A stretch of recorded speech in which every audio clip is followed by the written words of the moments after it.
Hey there, how's it going? My name's Pat Millay and I'm really blessed to be with you today to come at you virtually in video format for Faith Formation and Nativity of Mary. So thanks for being here. Hopefully it's a blessing for us to spend some time together for you as well. So I've got a friend who went to college. Actually, I have a lot of friends who went to college, but I have one particular friend who went to college, and she went to a Catholic university, and one of her theology professors, one of her religion teachers at this university was named Sister Johanna. She was a religious sister, right? And this sister was very holy, was very joyful and loving, and very blunt, right? Very honest. And maybe you know people like that in your life, I don't know. But there was a time in class where someone asked Sister Johanna, "Sister, are there any stupid questions?" Right? And maybe you've heard teachers throughout your life talk about this one way or another, right? I've heard teachers say, there's no such thing as a stupid question, right? To try to like encourage people to ask questions, you know? I've heard teachers say things like, the only stupid question is one that you've already asked, you know, so that people actually listen for the answer. But they asked Sister Johanna this, and Sister Johanna very lovingly, but very bluntly said, of course there's stupid questions. Like, what's the meaning of life? That's a stupid question. And the college kids were like, sister, that's the most common, most kind of asked question in all of human history, right? How is that ever a stupid question? And she says it's a stupid question because it's so obvious. The meaning of life is to know, to love, and to serve God. Why would you ask that? That's a stupid question. Now, maybe she's a little more blunt than, I would be necessarily, but she's not wrong.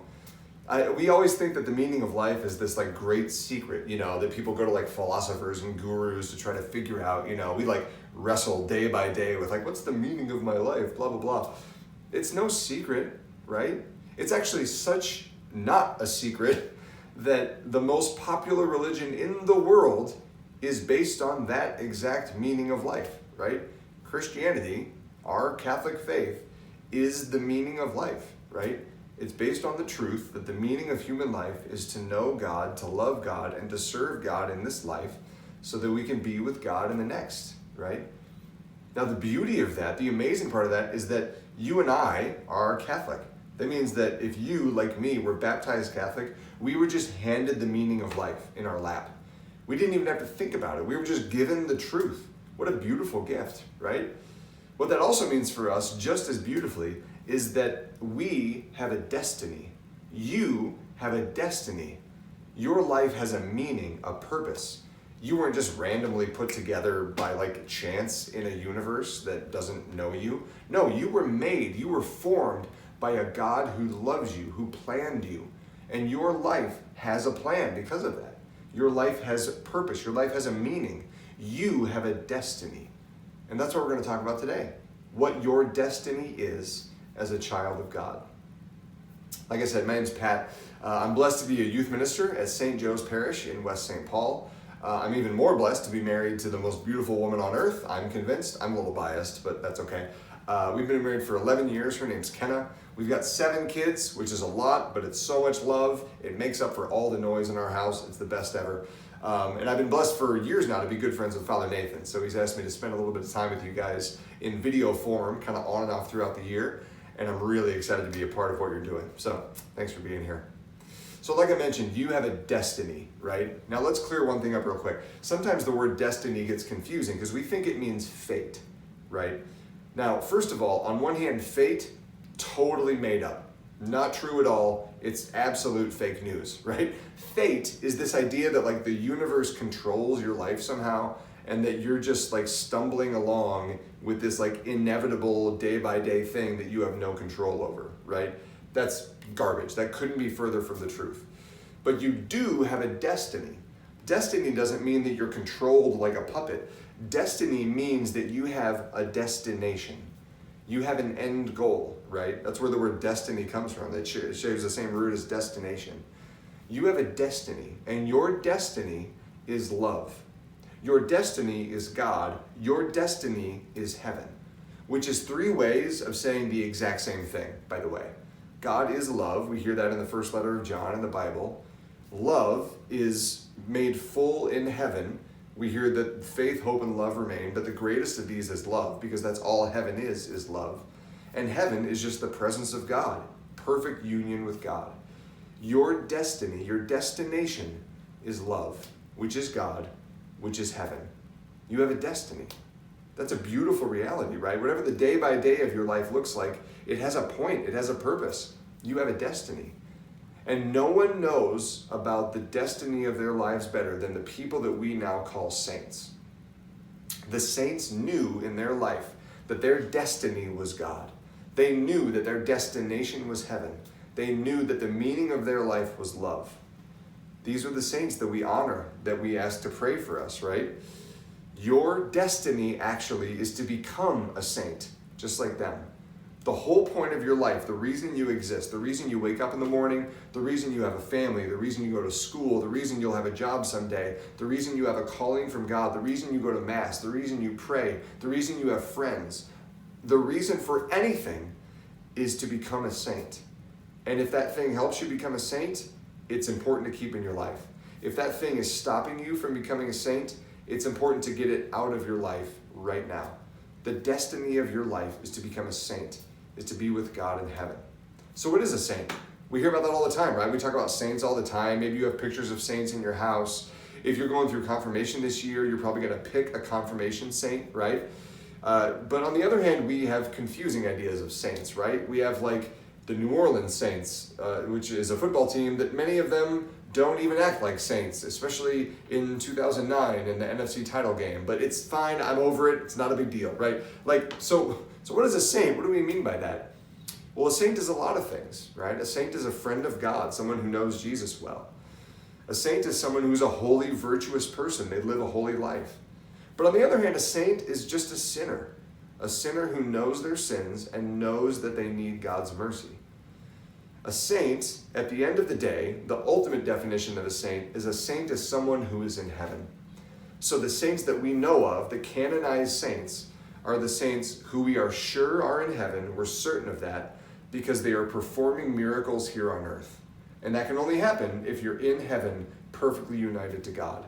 So the saints that are in heaven are acting for our good here on earth, always on a spiritual level, sometimes on a physical level by performing miracles on earth here. That's what a saint is. That's our destiny, is to be with God in heaven so we can keep doing good on earth. The beauty of those saints is that they know us. Right now, you sitting in this room, the saints are watching you and they are so glad that you're hearing about them, more importantly, that you're hearing about Jesus. The saints know us, they love us, they care about you. And the saints pray for you, right? We don't worship saints like we worship God, right? The saints aren't God, but we ask them to pray for us. You can pray to saints and ask them to pray for us. Their prayers are super powerful because of how united they are to God. That's amazing. And you can even choose saints to pray for you.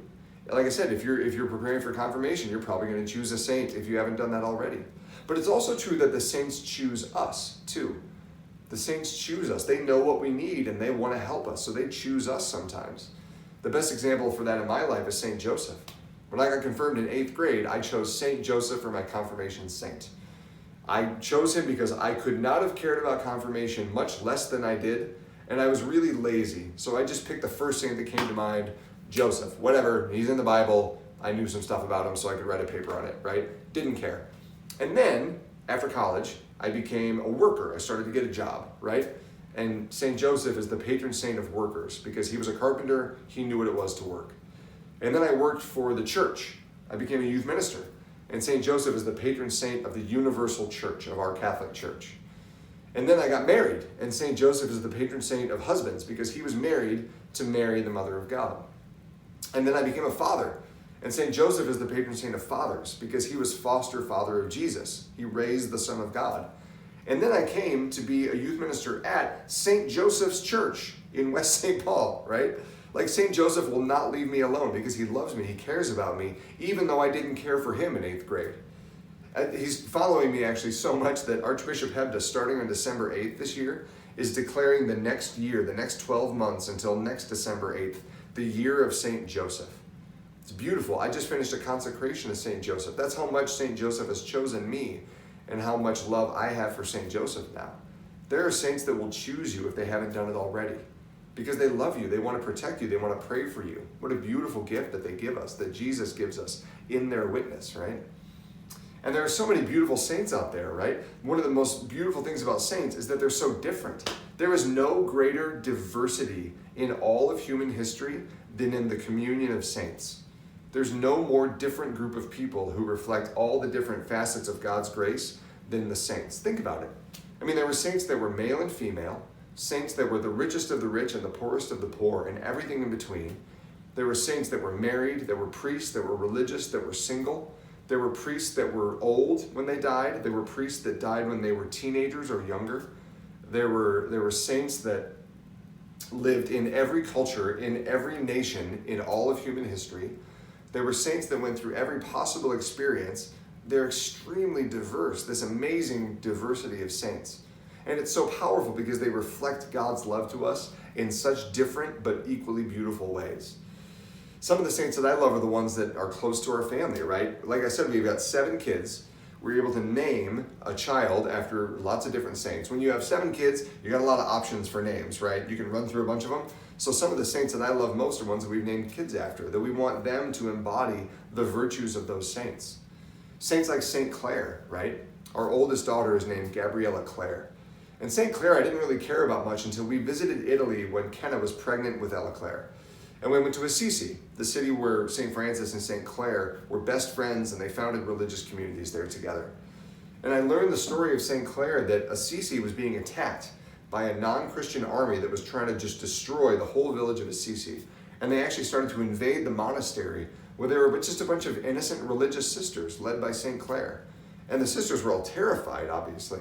But St. Clare, even though she was really weak and really sick at that time, she had the courage and the strength to take the Blessed Sacrament, to take the Eucharist, right? And to go out toward the army to ask Jesus to protect the sisters and the city from this army. And because of the power of the Eucharist and her courage, the army literally ran away. It was just a girl with what looked like bread to them, and they fled. They were terrified because of the courage and the power of Jesus. Think about the love for the Eucharist that we can have like St. Clare, and what good that will do in our life, the demons that it'll chase out of our lives. It's amazing.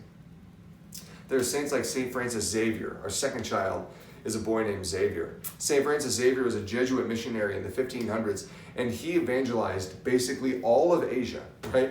If there are any Christians today in Japan, China, and India, it's because of him, essentially. They think that in the 10 years that he was evangelizing, that he was a missionary, the records indicate that he baptized, get this, 700,000 people in 10 years. I did the math. That means he baptized about 191 people every day for a decade, right? They said that there were some days that he was baptizing so many people, his arm would get sore and he could barely move it, right? Think of the amazing courage, the amazing passion that he had. I don't think I'm that passionate about anything in my life. But he was so passionate about Jesus that he wanted everyone to know Jesus, and he baptized almost 1 million people. That's amazing. Our third child is named Timothy Patrick. He's named after me and my dad. St. Patrick is an amazing saint too. St. Patrick wasn't actually native Irish like we think he is. St. Patrick was a slave in Ireland. And even though he was enslaved in Ireland, when he was released, he forgave the people that enslaved him. He loved them, and he went back to Ireland to serve them. And he's the reason that basically all of Ireland today is Catholic, because of his loving forgiveness. So think about that in your life. The people that have hurt you with their words, with their actions, with excluding you, with saying things about you, with doing stuff on social media, who knows? Our call is to love, to forgive, and to serve. It doesn't mean you have to be best friends with them anymore, but it means that St. Patrick shows us the path to love like Jesus did, to forgive like Jesus commanded. It's amazing courage that it takes to do that. Think of St. Damien of Molokai. We named our 4th child Damien after him. And Father Nathan is actually Damien's godfather, so you can thank him for our Damien's holiness, God willing. But St. Damien was a priest from Belgium who volunteered to serve the leper community on the island of Molokai in Hawaii. Back then, leprosy was a disease they didn't have a cure for. If you got it, you died, period. And they were so afraid of it spreading that they would take people who were diagnosed with leprosy and they would literally pluck them from their families and ship them off to this other island so they could die out there and not infect anyone else. It was a terrible thing, but they didn't know what else to do, right? They would literally pick up children from their families, not let them say goodbye, and they would never see them again. Like, the COVID pandemic that we're in right now is serious, but imagine that, right? So in the midst of that, they asked a priest to go there to minister to these people because they didn't have any sacraments. And no priest wanted to go, obviously, because if you went, you could never leave. You could never see your family again. You could never come back. But Damien volunteered. He went, he ministered to them. He brought them the Eucharist, the Mass. He brought them confession. He brought them baptism. He would even celebrate weddings among the lepers there. And he, out of love, contracted leprosy himself eventually, and he died from the disease that he was serving. That's amazing. Think of the courage that it takes to go to the limits of human society, to the people in your life that everyone else hates, that no one accepts, that everyone has excluded, to go to them and to say, I care about you. I'm here for you. That's the kind of compassion and courage that can only come from God. There was St. Therese of Lisieux. So we named one of our daughters, number 5, Juliana Lisieux, after her. St. Therese had parents named Louis and Zélie, and all 3 of them are saints. The parents were so holy that they raised these amazingly holy daughters that they had.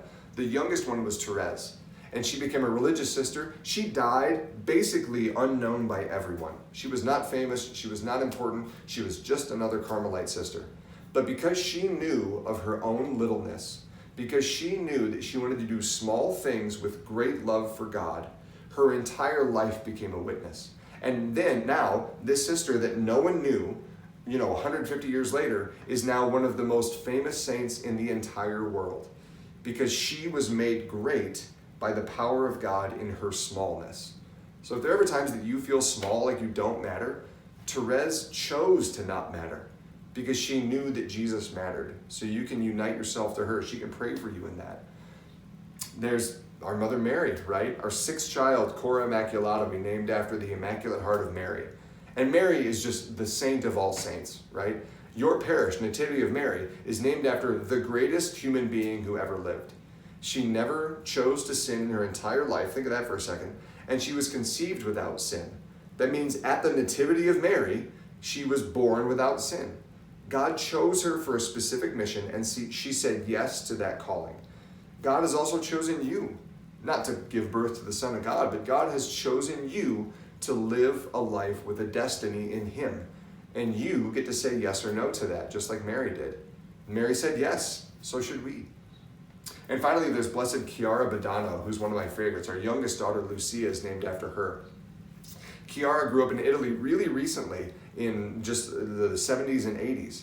And she was just an awesome teenage girl. She loved her faith, she loved her family. She was given the nickname Lucia, which is why we named our daughter Lucia after her, because Luce means light in Italian. And she was just an absolute light. She was radiant with joy, with love. People loved to be around her because of how much she loved Jesus and how much she loved all the people around her. When she was 17, she was playing tennis with a friend. She was really athletic. And she felt a pain go through her right arm. And she went to the doctor. They found out she had a rare form of bone cancer in her bones that had spread throughout her entire body and that she was going to die. But instead of seeing this as the death sentence that it was, purely and simply, she knew that she was going to offer that out of love for Jesus. So she would walk the halls of the hospital with the patients who were struggling with their mental health issues, who were depressed and lonely, even though it was terribly painful for her in her condition. She would help the people who came to visit her just out of her love for them. She offered her suffering for the church and for the poor and for Jesus, right? And at the limit, right before she died, she planned her own funeral. But she planned it like a wedding because she looked at her death not as the end of her life, but as the moment where she finally got to be with the one she loved the most, with Jesus. So she picked readings and songs that we would typically sing at a wedding, not at a funeral. And she asked to be buried in her wedding dress because she knew she would wake up in heaven with her one true love, with Jesus. Think of the love for God that takes. Not just to be buried in your wedding dress, but to even face cancer and death with the confidence of the love that comes from Jesus. That there's no fear when we are confident that we're saved by the mercy of God. These are all saints that are praying for you literally right now. And I could go on, right? St. Thomas Aquinas, one of the smartest people who's ever lived. St. Kateri Tekakwitha, the first Native American saint who was persecuted for her faith. St. Gianna Molla, who was a working mom, a doctor, who gave her life for her unborn daughter at the time. St. John Paul II, who was the Pope and one of the greatest people who lived in the 20th century, who literally changed the course of human history because of his love for God. I could go on and on and on. But the point is this. All of these saints in heaven, their main mission now is to help you and I become saints. That's our destiny. That's our destination. They are praying for us so that we can become saints just like them, so that we can be united to God in heaven and we can work good on earth even after we die. That's the purpose of our life, friends, is to become a saint. The purpose of your life, your destiny, is to be a saint. So be a saint. Choose to be a saint. Go to Mass. Pray every day. Go to confession. Work on virtue. Love the people around you. Say yes to God. Be a saint. That's our calling. That's our destiny. And if we do that, we will be happy in this life. That's the only path to happiness in this life, it turns out.